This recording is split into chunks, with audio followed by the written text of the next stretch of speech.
Good morning, everybody. This is Lurdh Allam, co-founder and CEO of ArtSmiley. Welcome to our Creative Talks. The show was created, to introduce our artists and curators who've been part of this ArtSmiley journey in the last 4 years. They are the pillar stones for the success of, the achievements, what we've done to date. Without them and their partnership with ArtSmiley, this was never been, where we are today. So I I would like to consider the recognition and, want to explore them, each one of them, how their artist life started and what is their journey, how they want to, explore their future vision and everything. So as part of our, session today, we are introducing Mr.Vikash Nanda Kumar.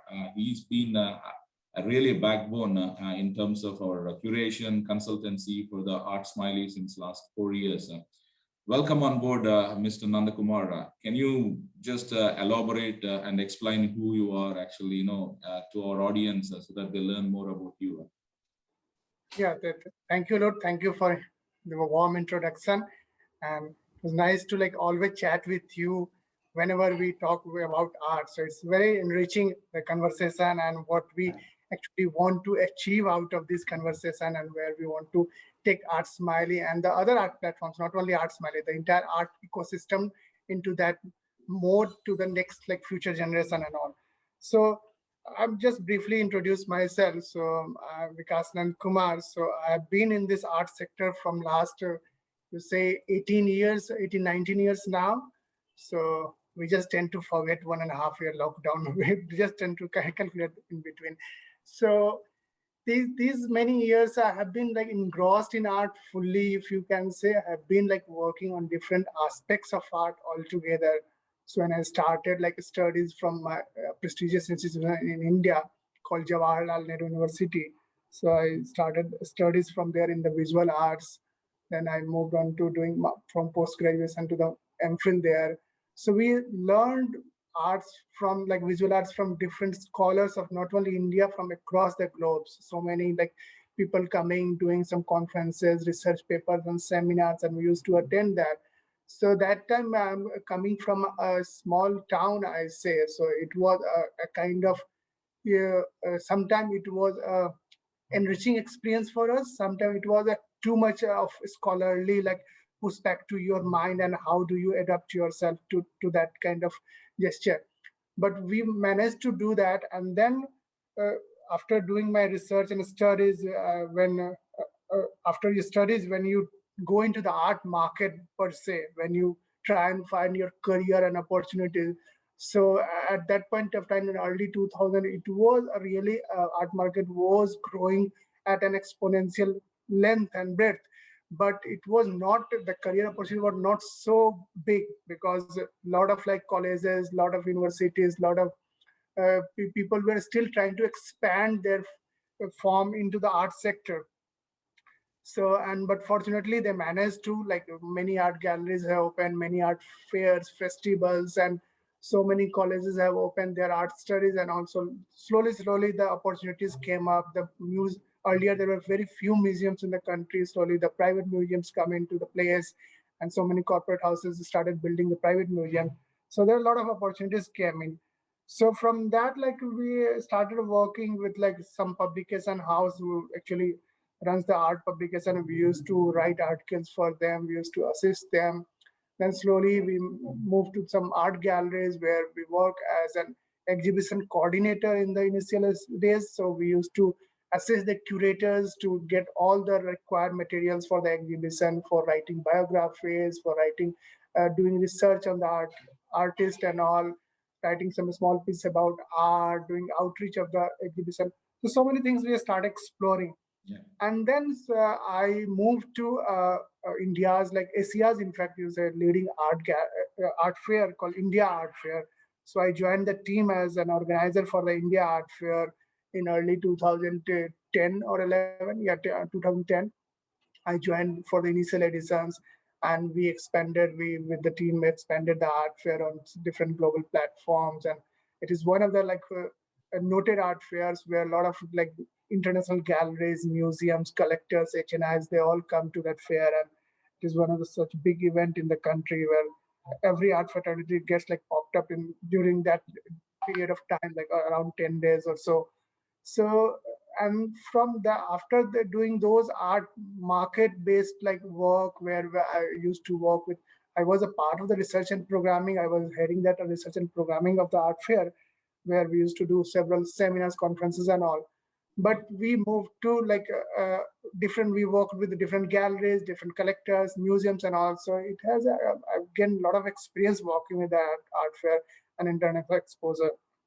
So after doing that, the urge of doing curation was always there, like because we studied the art history from the school in the JNU, so Jawaharlal University. So the urge of curation was always there. So in like personal capacities, I used to do the like curation for different art galleries in Delhi, some artists, individual artists also. Then I got appointed to the National Gallery of Modern Art as a curator there.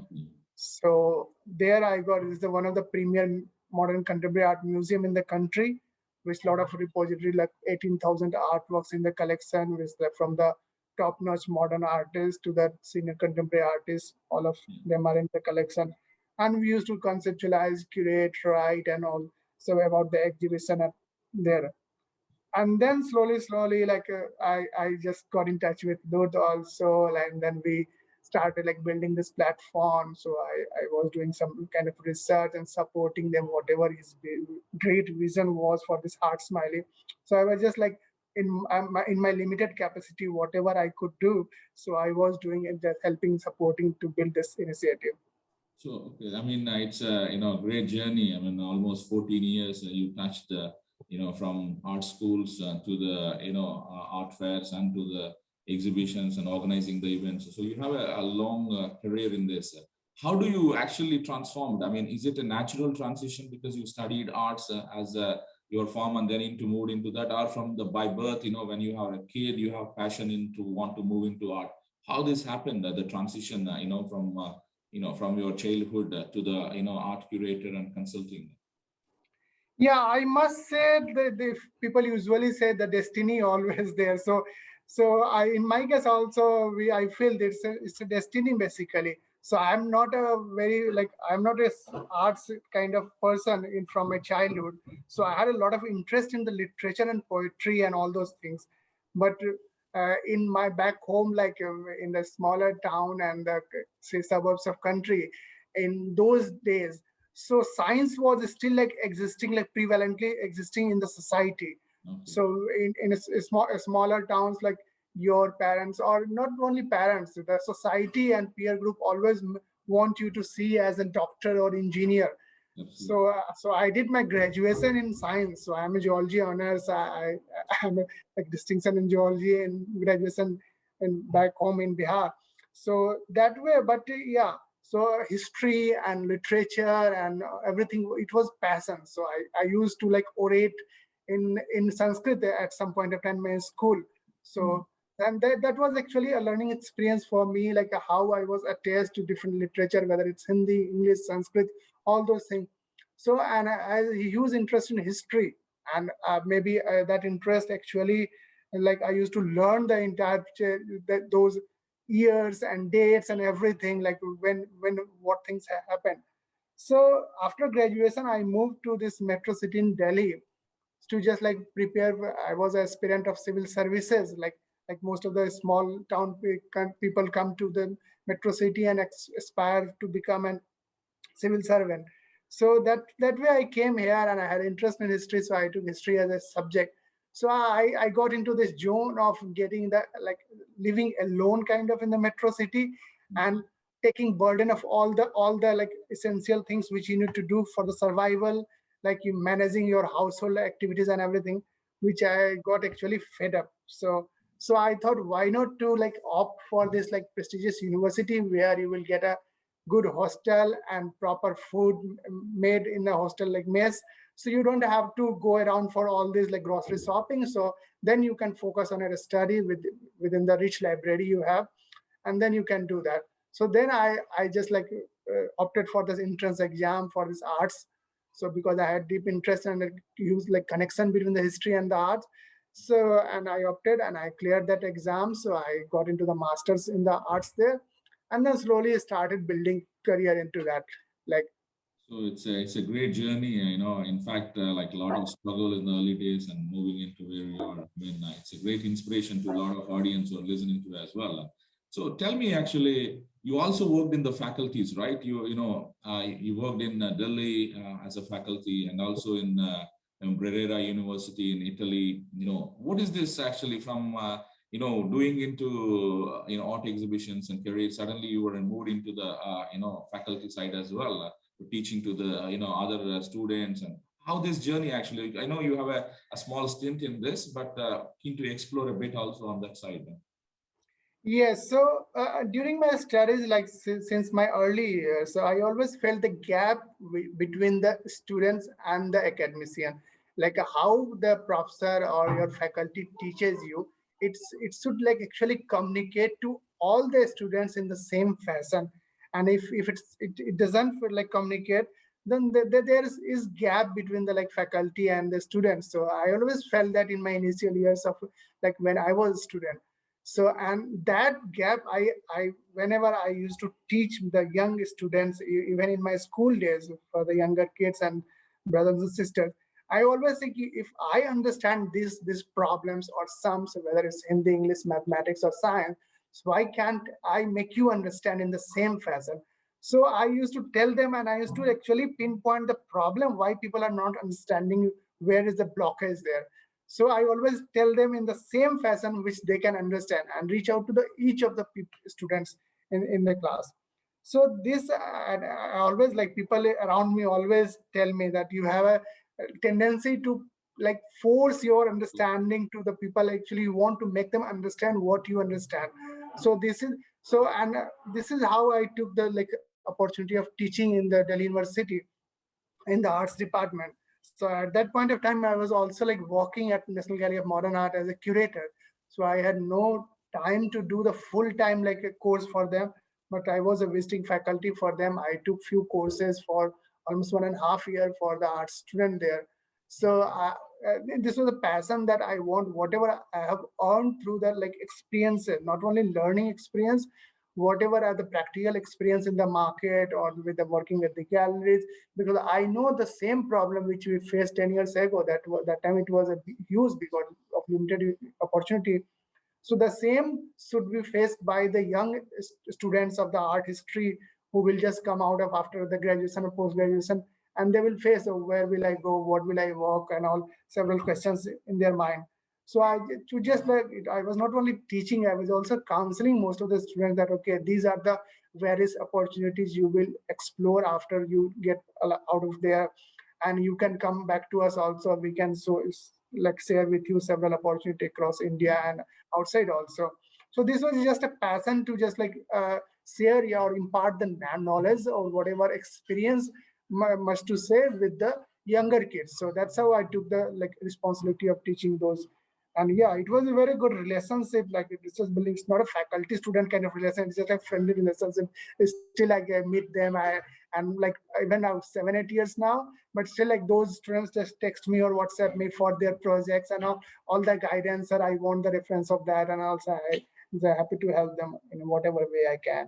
Yeah, I mean, it is always, a great journey between a student and teacher, and the learnings they get it, and it's a memorable things, I would say. So tell me, I mean, I know you've been doing like curation and consulting for a long time. So just for our audience who are listening, actually, what are the what are the things it involve in the curation process? And what are the challenges you face when you're creating some of the artworks? Can you be a little bit, more elaborative on this, and how do we do this whole thing? Yeah, sure.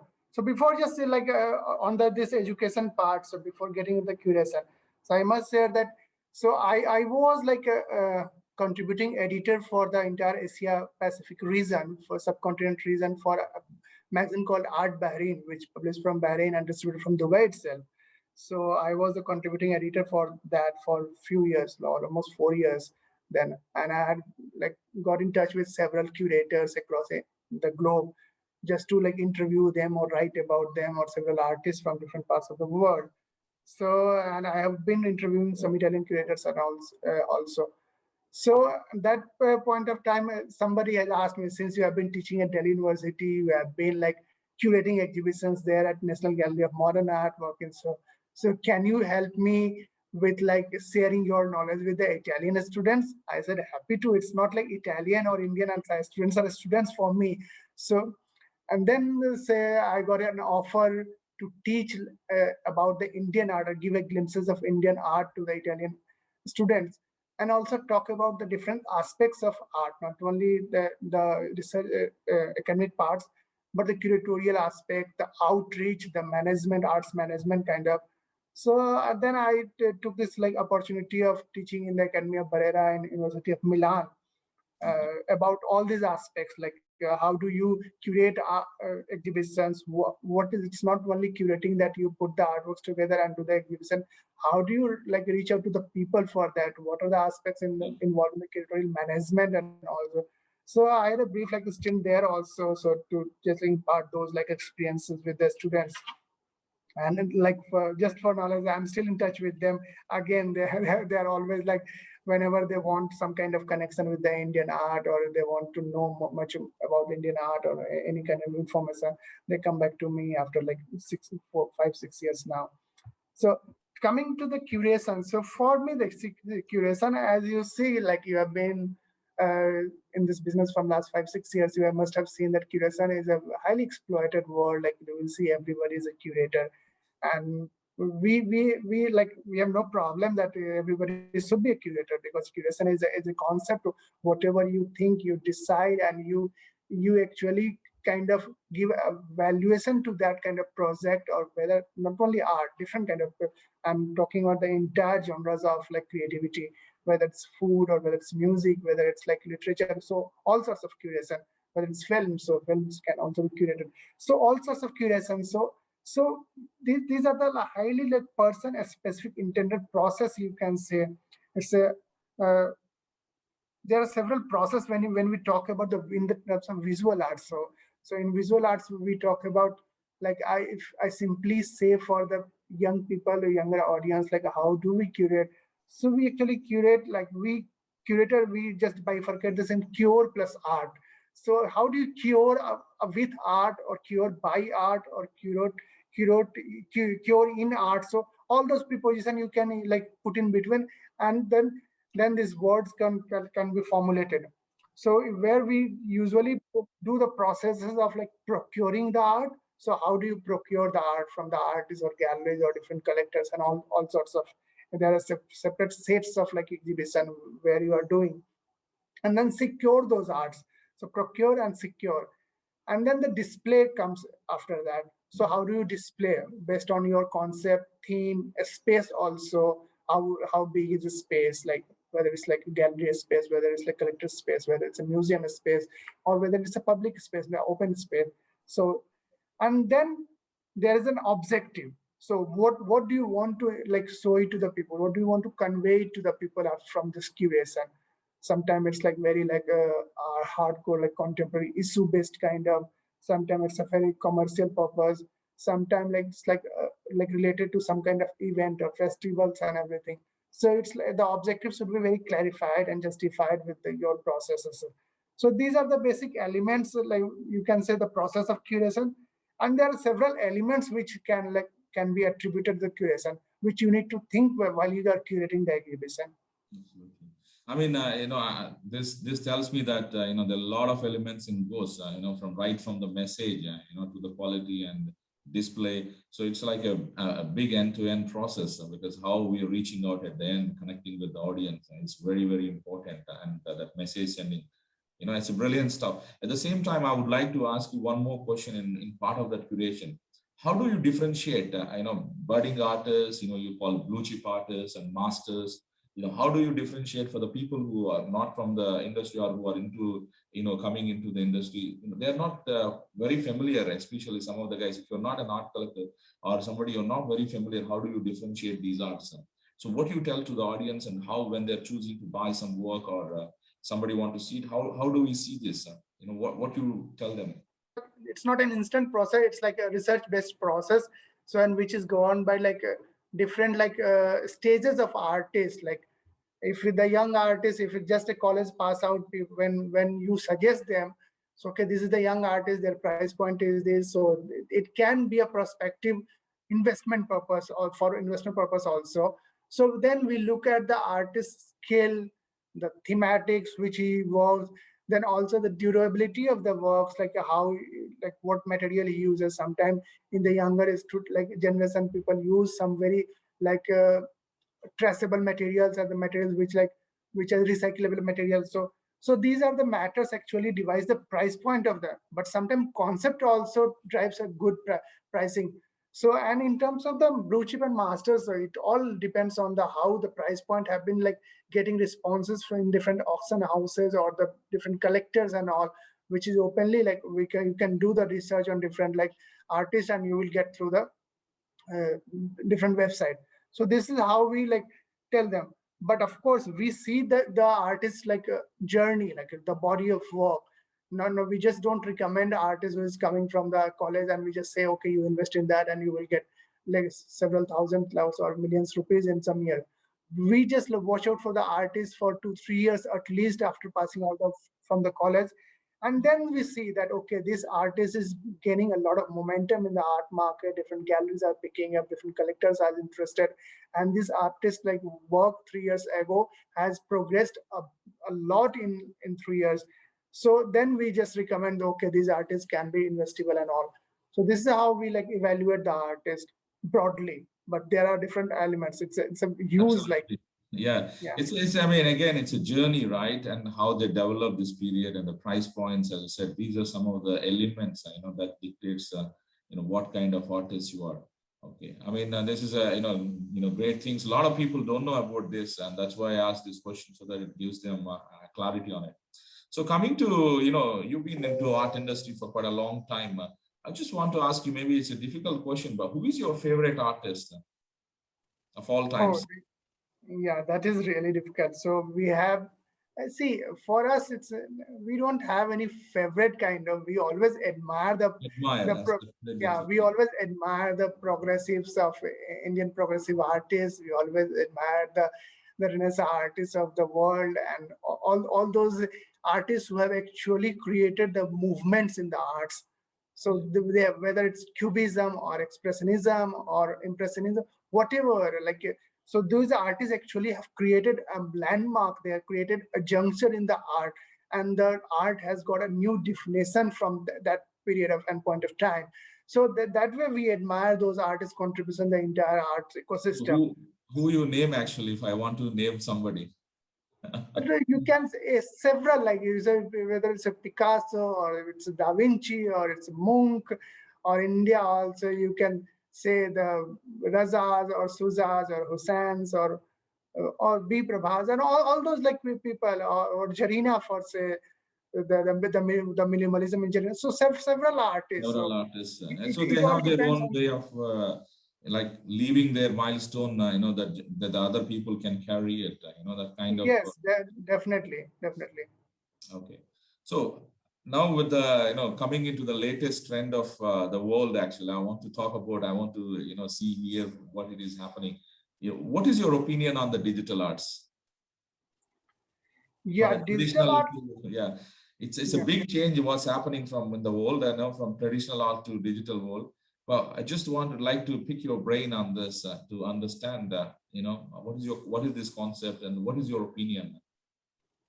Yeah, see, every new form of art, we usually like first instance, we get refrain from those art forms, but we must welcome, and we are welcoming all those art forms. So even the artwork behind me, you can see this is a digital form of art. So the artist used to do the canvas artwork, but this is a digital form of that canvas where he put all those like prints and LEDs and different things in that. So, and when this art came like in practice, like in India, like this artist also practicing for like 15 20 years now. So 10 years ago when he started doing such kind of, so people were not welcoming though, it's a digital computer generated, computer aided art. So what is like your skill in that? So skill, like we used to tell them, boss, like this is skill is the concept.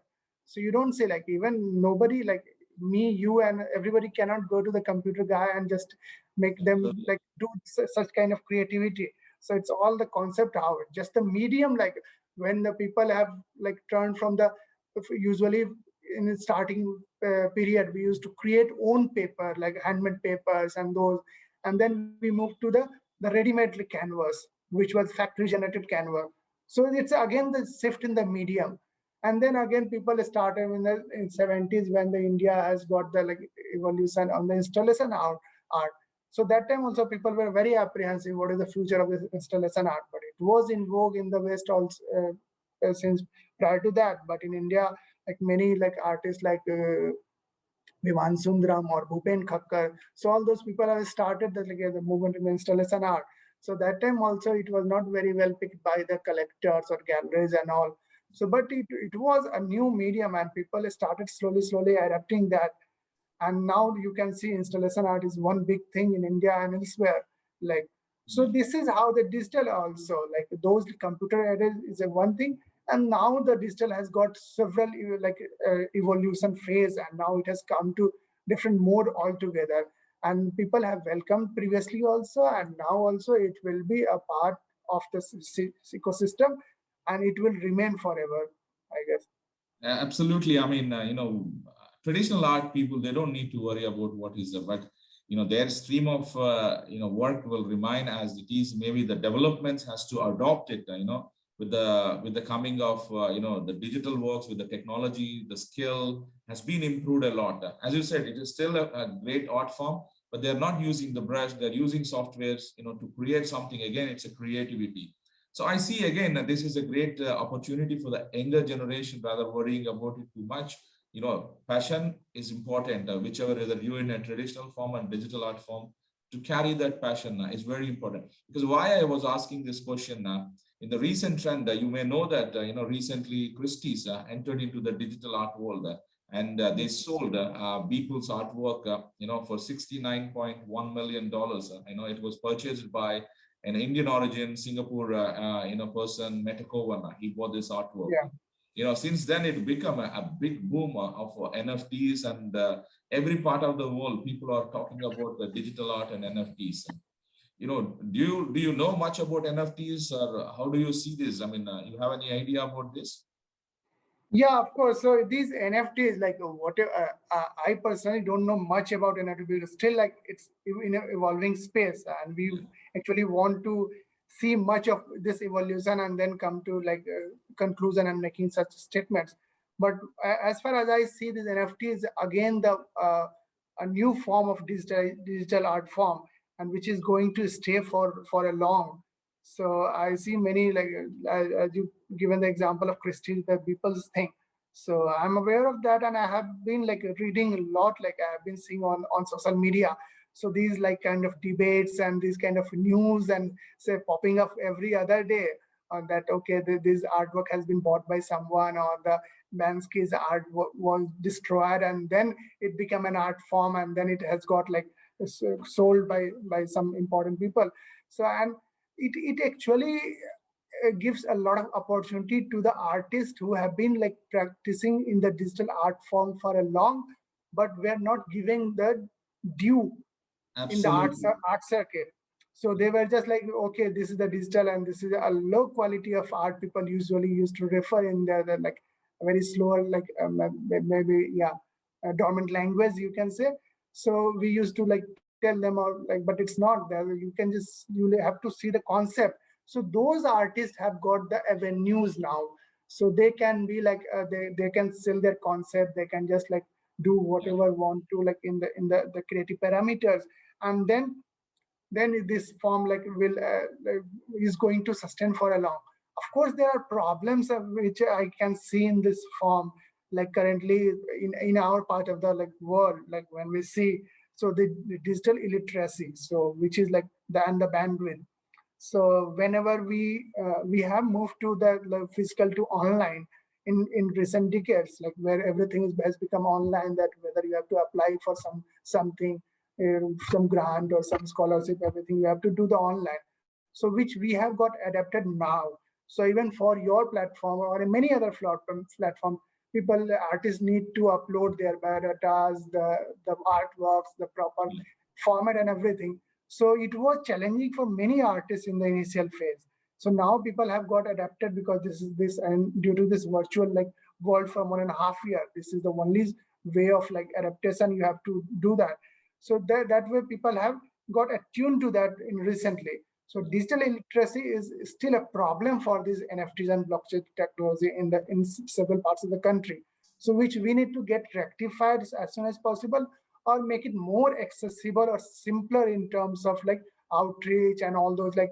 And of course, and I heard that there are some fees involved in that also. And currently, due to lesser platforms in function, so which of course this is a new trend, and there will be many more players coming to this platform very soon. But they are lesser as of now, so there is like a uploading fee, or people usually call it gas fee. So that is in dollars, and like some dollars for even like Indian artists, like people who, of course, Indians are also doing. They have uploaded and they have sold also, but they say they have to spend around $200-250 to upload one artwork for this. So for sometime for the younger people, for the younger artists who are actually come to for the sustenance in this creative sector, it's a huge cost for them. So maybe for the advent of more and more players, the cost will come down, or there in future if there is no cost, so it will add value to those younger artists also. Absolutely. I mean, you touched some very, very good points, Vikash. Before I talk about those points, let me explain to the audience, what is NFT? NFTs are non-fungible tokens. In a very general layman language, if I want to say, if you have an example, $10 in your hand, you can change them into 10 $1 or to $5. This is exchange. You can able to exchange. Whereas in the NFT world, you cannot exchange this. This is a unique and a token that is completely fixed to one product. Like example, if you have a digital work and it's tokenized with the one unique token, that's authenticity. It creates that uniqueness for that artwork and become one of that piece and authenticated.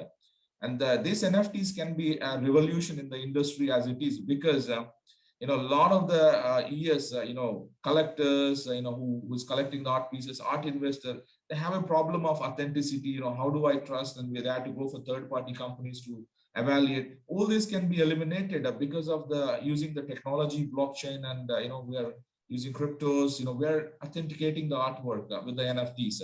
And NFTs can be used for any of the art forms, like whether it is a music industry or it's a film industry. Even now, real estates, people are moving the NFTs. So it's like an early stage .com boom in the, if you talk about 15-20 years back. And I see that there's a great revolution is going to come. So coming to the Vikash, raises some very important points. People, are illiterate, digital. You call it that people are familiar, on this world, how to upload their works and how to not. And this is the where, either people has to be educated more, or the galleries, who can be support them and take that pain and ensure that, these showcase the talented of artists among the country, who can, different parts of the world, who can showcase them. This is very, very important point or a pain point for the artists need to be resolved. Like people like us, who are running the gallery.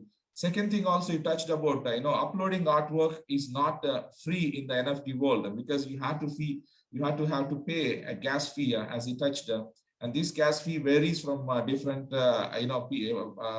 what you call the walls, people are used to pay for these, whether it is Ethereum or somebody else, you have to pay this. This also need to be put under control. Otherwise, a lot of people cannot afford, especially the lower, artists who are under poor economical conditions, but they have talented, this need to be addressed as well. I think as the days progress, as this is the early stage, as this revolution progress further, I'm sure, people like us or the industry experts, who are into this world will find solutions and try to bring these artists into the mainstream. Because I mean, it's a great conversation. I mean, definitely all people has to watch how these NFTs will be tuned up and how this is going to shake up the art world. It's definitely, I see there's a brighter point because it gives an opportunity for millions of young people, a new venue, even for start dreaming, they can be a digital artist. I mean, it's not saying that forget about the mainstream, but that has its own uniqueness, and it has, digital art has its own creativity. But ArtSmiley also working on, you maybe heard about it, ArtSmiley soon launching its NFT marketplace as well, where we are coming in, to, bridge the gap between the physical world and digital world. And we want to create something called physical artworks. So this is the concept we are creating, because keeping in view of the demand of the digital art, and where, in the NFTs, a lot of buyers, than the artists. So by bringing these physical artists into the digital world, there's a process we are involving. I don't want to disclose all these details at this stage, but will be appropriate times we will be telling, so that this industry can be, and the artists can be benefited, from the both sides. Those are the digital artists, those are physical artists. Everybody can benefit it. So, because before I close out this discussion, I would like to lastly ask a question. You've been with us almost in the 4 years of this journey. What do you feel about ArtSmiley, on how it is supporting the community, and what are the areas you think more to focus? We are coming into this new NFT marketplace as well. What is your thoughts? Yeah, it's a great experience working with you. Like since very first day, I remember our dialogue 5 years down the line. So when I heard the vision of Art Smiley, that you are actually wanted art to make accessible to all. So this is the like vision we actually feel like we all should feel for the art ecosystem to grow in future also. So when art in initial years, like when we used to study, the art was for the elite circle and the museums and all those places, but it was not for all. So this vision actually drives the whole art ecosystem, the entire artist or the students, researcher, and the young collectors and the budding collectors and people who doesn't have deep pocket, but they still want to work within the art circuit or collect the art or support the artist. So this vision actually, like I have been like driven by this vision of Art Smiley, and I have been like associated with it for a long. And how I've seen the progress of the Art Smiley from one or two artists in those years, and now like around 13, 1400 artists across the globe in different continent, and also different mediums. I keep looking at the artworks and seeing, and so different mediums, and you actually get a joy of looking at several like uh, younger artists who are exploring those mediums in different capacity.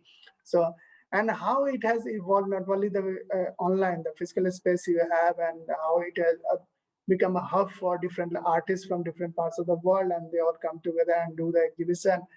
And even during the pandemic, I have seen a lot of like activities by ArtSmiley, which is actually enriching and heartening to see the people who are like actually get sad or kind of like into the melancholy of this current pandemic situation, but still like people are coming together to celebrate the art or just like to give a message out through this medium. So it is very, very like heartwarming to see all those initiatives, and how now I've seen some of your like advertisement that you are getting the NFT zone, and then trying to bring more opportunity for the younger artists and artists working at this platform. So it's very interesting. So I must say, like, and congratulate to you and Aruna for this platform and bringing all the artist community together. Thank you, Vikash. I mean, this is a great journey, and we are in a very exciting times in the history.